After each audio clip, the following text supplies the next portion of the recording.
All right, let's go, because you know what I came in to do. I don't get paid for overtime. I'm here to fight. The Mexicans will generally stand behind their boxers if they test positive.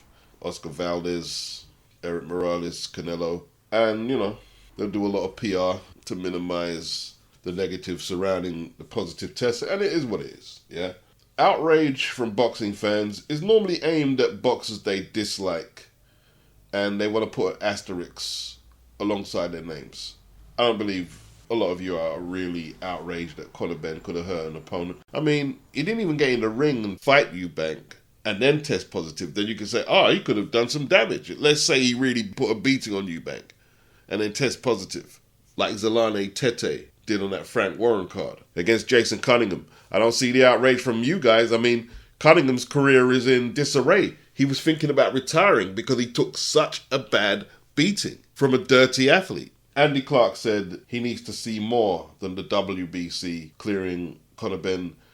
The more will not satisfy the bloodlust for those who want to hang Conor at 6 tomorrow morning. It's not going to stop. It's not going to satisfy them or the media or Talk Sport. It's not going to satisfy them. Trying to prove himself anymore is a waste of time, literally. He has to get on with his career. I've heard people say, well, Beats, what about the British Boxing Board of Control? Look, if Conor got cleared by the board, you still wouldn't be satisfied. You'd still be sceptical. You'd now turn your frustration on the board saying they didn't do what you wanted them to do, and that's hang Conor at 6 tomorrow morning. So he's already got one cosign from the WBC, and he can move on from that. Trying to get cosigns and cosigns from this organisation. I mean, Conor has to prove himself to the British Boxing Board of Control? Well, who do they have to prove themselves to? They ballsed up the whole thing. The British Boxing Board of Control had the results for exactly the same amount of time that we had. Now, Robert will hide behind, oh, we had to look into it, we had to have lawyers, but ultimately, we had to wait on the decision of the British Boxing Board of Control. And they made a decision 3 days before the fight. Contractually, if the British Boxing Board of Control sanctioned that fight, the fight has to take place if both fighters want to progress with that fight. They didn't make a decision for 5 or 6 weeks. They also didn't tell the other fighter. And they'll say, oh, we're waiting on this, waiting on this. The reality is, you knew for as long as us. No one asked them these questions. So they should tread carefully, really, because, you know, I believe things will come out during this process that might put them in a difficult position. But there's a lot of propaganda. I'm not really willing to get involved with it, other than say we're waiting on the WBC. But one thing you have to understand, which no one keeps asking the board about, is they had all the information for exactly the same period of time as us. They are the governing body. They are the ruling body of boxing who make the decisions in terms of whether they will sanction this fight. And for 5 weeks, they ultimately decided they were going to sanction the fight. Why? Ask them. You see, a lot of you don't want to hear that. You've conveniently skipped over that, and it's just Conor, and Eddie. Because they're the most visible to you. You recognize them, and you've already put them in a position of guilt. And these are the people you want to hang. You don't want to hang Robert Smith. Robert Smith is a nobody. He's invisible. You don't want to hear the explanations. Proving yourself anymore is a waste of time for Eddie and Conor. And I was trying to explain to a lot of you that a lot of fights with adverse finding tests, and that's what Conor had, go ahead. You've watched a lot of fights with tests from boxers that have had adverse findings. But you and me will never know. It is what it is. You know, like, you can try and pretend that you live in this world of innocence and, you know, listen, do you know how much paper and money would be lost from promoters and fighters if they fucking threw out every fight that had an adverse test? You go from small hall to the mainstream fights. Let's say the main events and the small hall shows. They'd have to scrap the whole event. Fighters wouldn't get paid, have to refund all the tickets, right? We're talking 8-rounders, 10-rounders, British, English titles, or maybe even world titles if you go higher up. Huh? And basically, a lot of the boards and commissions around the world do no testing at all. Administer no testing at all. But you don't know that. But look, it is what it is. Just like Conor can't keep proving himself, I can't keep trying to prove that I'm not a shill for whoever you think, Matchroom or Eddie or DAZN. And why am I going to keep trying? Not saying you have to agree, but I certainly ain't going to be trying to prove whatever to whoever. Life's too short. I always try and use receipts to explain what I'm saying, and normally I'm hard to debunk. Interestingly, Robert denied that him or anyone else on the board leaked the information to the press. The finger point, I suppose, maybe goes back and forth. Does it really matter, though, Eddie, who leaked that information? Not really. I mean, but what people don't keep commenting on is people say that the fight got cancelled once the story got leaked. The fight was cancelled, ultimately not sanctioned, at about 8 o'clock in the morning on Wednesday. The story came out at 11 o'clock when someone told the newspapers that they weren't going to sanction the fight. And then 2 hours after that, they sent out an official statement to the public. I don't really care who leaked the story. I couldn't give a shit. What I want to know is, why did the board take 5 or 6 weeks to make a decision that cost us 7 figures, that cost us, a lot of questions and some people questioning our integrity, when they knew about the test exactly the same amount of time as us? And they are the people that can cancel the fight and not sanction it. They decided to do it 3 days before the fight. Eddie, Robert Smith said that he was going to pull the fight anyway, even though the day before, but he said they was going to pull that before that information got leaked. Do you think that is going to be the case? They did pull the fight before the information got leaked. Again, this is what you... Now, let's deal with that leak. Eddie says the fight didn't get cancelled because of the leak, because he's saying the leak came out 2-3 hours after the board cancelled the fight or didn't sanction it. That is my theory. Whoever leaked it probably went to the board and said, look, you better go cancel this fight now because we're going to the press with this. Or maybe the board knew, we are in deep-ish, just like Eddie. So let's cancel the fight now and we go leak it. There's nothing to stop them from getting a mole. The mole isn't going to come and say, yeah, I'm Robert Smith or I work with the board. No, they're going to get someone anonymous to leak the story to one of the tabloids. Or you explain to me what happened then. Because not anyone and anyone would have got that information. I'm just telling you that now.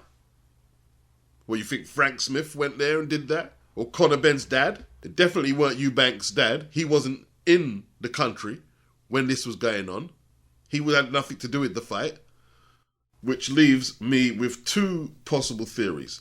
Either the board leaked to bail themselves out or at least try and clean it up. And like Eddie said, they still got to tread carefully. There's a lot of questions they have to answer, more than Conor. Or somebody didn't want Ben and Eubank to go ahead because it was a huge, huge fight. It was going to do a bucket load of pay-per-view buys. The arena was sold out already, long time ago. You guys have got the game twisted. Everybody got to prove themselves to the board. Dude, the board don't have no money. They have no power. Boxing is ran by money. You go to the WBC because you need to get ranked so you can fight ranked opponents. Licensing fighters doesn't give you some authority in the game. They can get licenses from anywhere. Matchroom are a global outfit. Conor can fight anywhere. They cost Eddie 7 figures. You think, hey, listen, you might be thinking that's not a lot of money. Well, it's not your money. It's not for you to say. It ain't your money. It's not my money. Conor's not trying to cozy up to the board. Conor's suing the board for £3.5 million. That's what they're saying here. Reportedly, he's set to sue them. And it probably put them out of business, at least temporarily. They ain't got no money. I've been telling you this since I started the channel. They have no money. When Michael Watson finally got his money after years and years, they were in serious financial issues. Serious. They used to talk about it in the boxing news. The British Boxing Board of Control going around with their begging bowl to sanctioning bodies and to promoters and whoever. Yeah, with the begging bowl. So 3.5, they haven't got that kind of punch resistance financially. Let me tell you that now. They'll need that begging bowl, you know? The board was brought to the brink of bankruptcy and placed in administration as a result of the ruling with Michael Watson, but has provided assurances that it can find approximately $750,000 needed to discharge its creditors. Michael got around $400,000 to $600,000. Frank Warren, it says here, he effectively bailed the board out by agreeing to pay an undisclosed loan in the form of an advance against tournament taxes he will have to pay on future promotions. Also, the board will have to commit its own reserves to the payment, including the value of its central London headquarters, which may now be either mortgaged or likely sold. You hear that? I don't have the receipts on this one, but I've got the memory. Frank actually helped Michael Watson put his court case together against the board. And then all of a sudden, Frank is bailing them out with loans against tournament taxes. And he helped them set up the MRI things for medicals and what. Yeah, he set them up to put him in his pocket. And I'm not like, oh, Frank is bad. Nah, Frank's smart. No, Frank's a smart dude. Frank's been fighting the board since the early 80s. He's fighting the board and the cartel until he ran the cartel out and had the board in his pocket. Conor is suing them for £3.5 million in damages over their handling of the aftermath of his positive VADA tests. Ben revealed that the battle to prove his innocence of drug taking has killed him emotionally since the fight with Eubank was called off. Ben is angry with the British Boxing Board of Control for not giving him the opportunity to clear his name. He believes other fighters have been given such an opportunity even when they failed a UK anti-doping test. What, you mean like Tyson Fury? Asked Frank Warren about that one. And the retroactive ban, which has never been done before with Tyson Fury? Come on now. He said he's always been innocent and the board have known about this for ages, except they chose to call the show off 2 days before it was due to take place, said Ben. There have been fighters in the past who have tested positive under UCAD and the board have done nothing. They've still been allowed to fight. The board and UCAD are continuing their investigation. And no, they're not going to get no 270-page dossier. They have nothing to investigate, really, in all truth. The agency you used to test Conor passed him. What do you have to investigate? People are saying, why doesn't he give them the dossier? Because he feels that they screwed him over. Loss of earnings, emotional damage, and he wants compensation. And then he'll get his license from them. They still have to license him if he passes his medicals. Apparently Ben was using significant quantities of egg white powdered supplements to bulk up ahead of the catchweight bout with Eubank Jr. They've highlighted the minuscule amount of substance was found in his urine. Eubank Jr. and Wasserman, his promoter, came back and said, based on the information we have received around the test, we are happy to continue with the fight.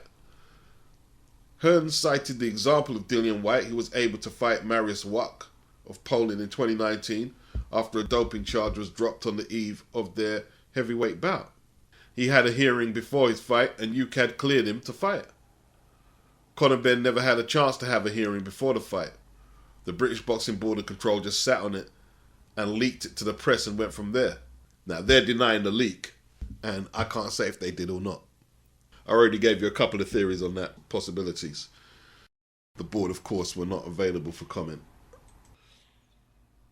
Like, when they were saying Errol Spence is juicing without no proof, I never once made an article saying Spence is juicing just because he's PBC and I'm supposedly Matchroom or whatever. I never did that. Not once.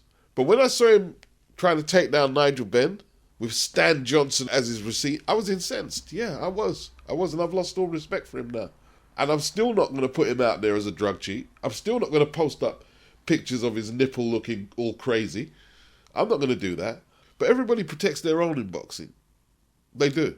And the thing is, you know, I don't know what it is you guys want. Whether he's dirty or not, Conor knocks people out and he excites people. So people are going to turn up to his fights. They can suspend him and he'll be back and he'll still be exciting and entertaining. So it is what it is. There's nothing more you can extract from it. What is it you can extract? Even if he is a dirty athlete, what is it you're going to do? It's not a jail offence. He's a sportsman who got entangled in a PED case. The asterisk is going to be there regardless. Whether he proves himself or doesn't prove himself to whoever the board or you, the asterisk is there. It's there on Roy Jones's career. It's there on James Toney's career. It's there on Canelo's career. It's there on Tyson Fury's career. It's there. No matter what damage control they try to do, it is what it is. It's over. He's going to box again and he's going to get some money from the board. Like Eddie said, develop a thick skin, son, and go do what you're doing. That's the end of it. You can disagree in the comment section, there's no problem, but if you're going to do the whole fake outrage, he could have killed someone in the ring and you're really concerned about it, it's just a bit sickening. I just don't like fake people. Just can't deal with fake people like that. Whenever I asked Al for money, he gave it to me. But it got to a time where it was like, I'm tired of asking you for my money. Just give me all my money and I'll do what I want to do with it. And then he came back and said, shit, ain't no more money. But I was spending money every day, so shit, he probably was right. Probably did spend all that shit. I'm just gonna come out and just let everybody know. Me and BLK Prime have decided to part ways. You know, they just couldn't deliver everything that I needed at this point in my career, you know, and Well, no fight. Hasn't fought since February 2021. He said he's training, he's in shape. But what's going to inspire him to keep in shape while there's no fight on the table right now? Is Bob Arum going to sign him? No. Was Eddie going to mess with him again after you revealed the emails? Don't know. Retracted his comments about Al Heyman. 33 years of age. If he is going to make a last run at it, I think this will be the last run. And whoever gives him an opportunity, he better take it with both hands. He better stay in shape. He needs to be more selective about who he speaks about, when he says it, and what he says.